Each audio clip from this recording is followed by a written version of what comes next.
Channel Andhra foods to అప్పు cookings. ఈరోజు video వచ్చేసి సజ్జ బూరెలు చేసి చూపిస్తున్నానండి.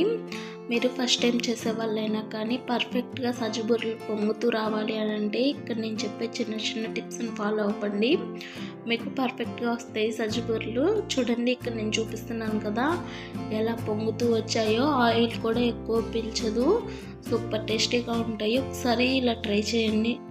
ఈ సజ్జ బూరెలు చేయడం కోసం ఇక్కడ నేను 2 కేజీల సజ్జలను తీసుకున్నాను.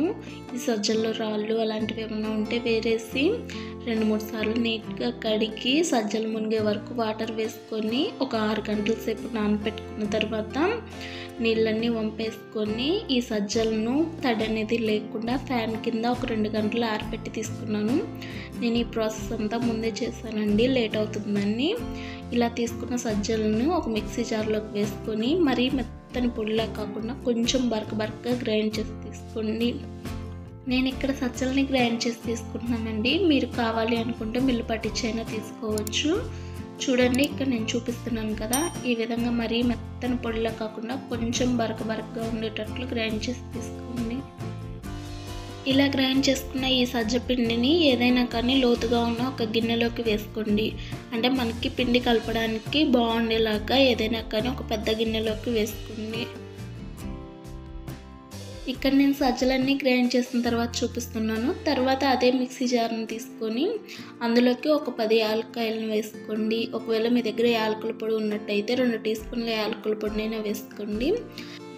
తర్వాత ఒక పెద్ద చిప్ప ఎండు కొబ్బరిని తీసుకోండి. ఇది 50 గ్రాముల ఎండు కొబ్బరి ఉంటుందండి, గ్రాముల్లో చెప్పాలి అని అంటే ఒక పెద్ద చిప్ప ఎండు కొబ్బరి. ఇలా ఎండు కొబ్బరిని కూడా చిన్న చిన్న ముక్కలుగా కట్ చేసి వేసుకొని ఈ ఎండు కొబ్బరి యాలక్కాయలను కూడా మెత్తని పొడిలా గ్రైండ్ చేసి తీసుకోండి. ఇలా యాలక్కాయలు కొబ్బరిని మెత్తని పొడిలా గ్రైండ్ చేసుకున్న తర్వాత ఈ కొబ్బరి పొడిని మనం ముందుగా గ్రైండ్ చేసి పెట్టుకున్న సజ్జపిండిలోకి వేసుకొని అంతా ఒకసారి బాగా కలపండి. ఇక్కడ నేను ఇంతకంటే ఎక్కువగా ఏం వేయట్లేదండి, వంట సోడా కానీ అలాంటివి అస్సలు వేయట్లేదు. కొంచెం సాల్ట్ వేసుకుంటున్నాను.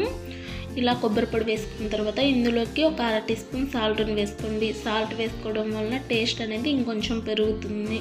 ఇలా సాల్ట్ కూడా వేసుకున్న తర్వాత ఈ పిండి మొత్తాన్ని ఒకసారి బాగా కలపండి.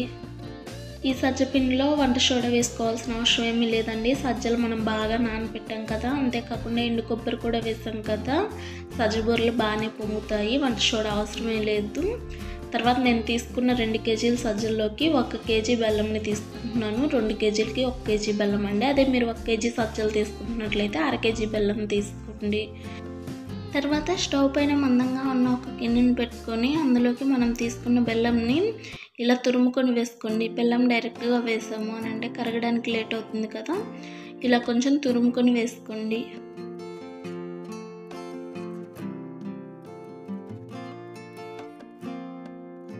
నెక్స్ట్ ఇందులోకి బెల్లం మునిగే వరకు వాటర్ని వేసుకొని బెల్లంని కరిగించండి. బెల్లం జస్ట్ కరిగితే సరిపోతుందండి, పాకమేమీ రావాల్సిన అవసరం లేదు. సజ్జ బూరెలు మీరు ఫస్ట్ టైం చేసే వాళ్ళైనా కానీ పర్ఫెక్ట్గా రావాలి అని అంటే ఇలా చిన్న చిన్న టిప్స్ని ఫాలో అవుతూ చేయండి, మీకు పర్ఫెక్ట్గా వస్తాయి. సజ్జ బూరెలు పొంగుతూ ఆయిల్ పీల్చకుండా చాలా బాగా వస్తాయి. సజ్జల్ని కనీసం ఒక 5-6 గంటలు నానబెట్టారు అని అంటే పొంగుతూ చాలా బాగా వస్తాయి. చూడండి, బెల్లం ఇలా కంప్లీట్గా కరిగిపోయిన తర్వాత ఇంకా స్టవ్ ఆఫ్ చేసేసి ఈ బెల్లం నీళ్ళను కొంచెం చల్లారనివ్వండి. మరీ కంప్లీట్గా చల్లారిపోకూడదండి, కొంచెం గోరువెచ్చగానే ఉండాలి పిండి కలిపేటప్పటికి. తర్వాత సజ్జపిండిలోకి ఈ బెల్లం నీళ్ళను కొంచెంగా ఇలా వడకట్టి వేసుకొని ఒక గరిటెతో కలపండి. బెల్లం నీళ్ళను ఒకేసారి డైరెక్ట్గా వేయకుండా ఇలా కొంచెంగా వేసుకుంటూ కలపండి. ఫస్ట్ ఇలా గరిటెతో కలపండి, తర్వాత చేతితో కలపచ్చు. ఒకేసారి చేతితో కలిపారు అని అంటే ఈ బెల్లం నీళ్ళు కొంచెం వేడిగా ఉంటాయి కదా, కాలుతాయి. ఇలా కొంచెంగా వేసుకుంటూనే కలపండి, అప్పుడే మనకి పిండిలోకి ఎన్ని బెల్లం నీళ్ళు పడతాయో పర్ఫెక్ట్గా తెలుస్తుంది. అదే ఒకేసారి వేశారు అని అంటే జావ్ అవుతుంది. నేను ఇక్కడ తీసుకున్న సజ్జపిండిలోకి బెల్లం నీళ్ళన్నీ వేసుకోగా నాకు ఒక చిన్న టీ గ్లాస్ అన్ని బెల్లం నీళ్ళు మిగిలాయండి. ఇంకా మిగతావన్నీ పట్టాయి, ఒక చిన్న టీ గ్లాస్ మాత్రమే మిగిలాయి.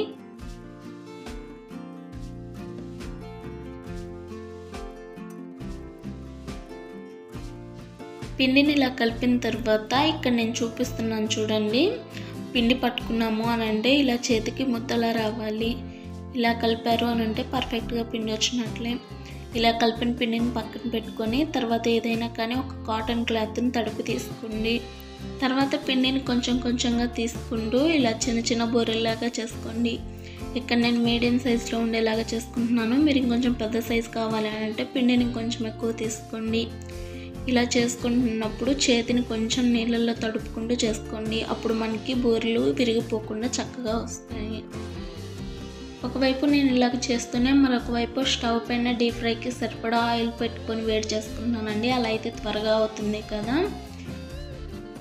ఇక్కడ నేను మీకు 2 చేసి చూపిస్తున్నాను. ఇంకా మిగిలినవి కూడా సేమ్ ఇలానే నీళ్ళలో చేతిని తడుపుకుంటూ చేసుకోండి.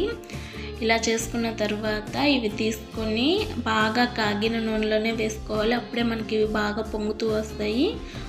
చూడండి ఆయిల్ కూడా బాగా కాగింది. ఇలా సజ్జబూరలు వేసుకునేటప్పుడు కూడా ఫ్లేమ్ని మీడియం ఫ్లేమ్లో కానీ లో ఫ్లేమ్లో కానీ పెట్టకండి. హై ఫ్లేమ్లోనే ఉంచి కాలనివ్వండి. అప్పుడే మనకి సజ్జబూరలు బాగా పొంగుతూ వస్తాయి. ఫ్లేమ్ తగ్గించాము అని అంటే చెత్తకలు పడిపోయి పొంగవు. చూడండి ఇక్కడ నేను ఒకవైపు వేస్తుంటే ఉన్నాయి, మరొక వైపు ఎలా పొంగుతున్నాయో. ఇలా ఆయిల్లో పట్టినన్ని వేసుకున్న తర్వాత 2 వైపులకి నిదానంగా రివర్స్ చేసుకుంటూ 2 వైపులా చక్కగా కాలనివ్వండి. మరీ ఎక్కువ కూడా వేసుకోకండి. ఆయిల్లో పట్టినన్ని మాత్రమే వేసుకోండి. అదే ఎక్కువ వేసుకున్నారు అని అంటే ఒకదానికొకటి అంటుకుపోయి పొంగవు. చూడండి నేను ఎలాంటి వంట సోడా కానీ ఏమీ వేయలేదు, అయినా కానీ అంత చక్కగా పొంగుతూ వచ్చాయో.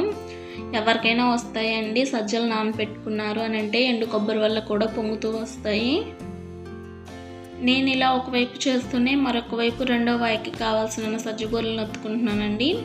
అలా చేశారు అని అంటే ఒక వాయి తీయగానే మరొక వాయి వేసుకోవచ్చు. మీరు కూడా అలానే చేయండి, వెంటనే అయిపోతాయి. ఇవి కాలడానికి ఎక్కువ టైం పట్టదండి. ఒక 2-3 నిమిషాలు టైం పడుతుంది అంతే, మరీ ఎక్కువ టైం కూడా పట్టదు. ఇలా నిదానంగా 2 వైపులకి రివర్స్ చేసుకుంటూ చక్కగా కాలనివ్వండి. చూస్తున్నారు కదా, మీకు చూస్తుంటేనే అర్థమవుతుంది ఎంత చక్కగా పొంగుతున్నాయో. ఒకవేళ మీరు ఎప్పుడైనా సజ్జబూరలు చేసుకోవాలి అనుకుంటే ఈ ప్రాసెస్లో చేసుకోండి, మీకు పర్ఫెక్ట్గా వస్తాయి. ఇవి ఇలా 2 వైపులా చక్కగా కాలిన తర్వాత ఇంకా ఈ సజ్జబూరలను ఆయిల్లో నుండి తీసేసుకోండి.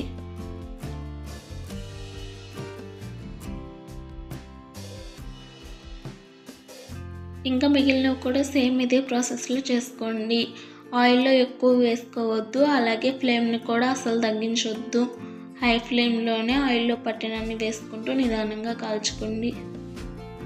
ఈ సజ్జబూరలకి ఆయిల్ కూడా ఎక్కువ పీల్చదండి, కొంచెం ఆయిల్ అయితే సరిపోతుంది. ఎందుకంటే సజ్జల్ని బాగా నానపెట్టుకున్నాం కదా. అంతేకాకుండా మనం వంట సోడా కూడా ఏం వేయలేదు కదా. వంట సోడా వేసాము అని అంటే ఆయిల్ బాగా పీల్చుకుంటుంది. ఇక్కడ నేను అన్నీ చేసిన తర్వాత చూపిస్తున్నాను. చూడండి ఎంత చక్కగా పొంగుతూ వచ్చాయో. మీకు చూస్తేనే తెలుస్తుంది ఎలా పొంగుతూ వచ్చాయో.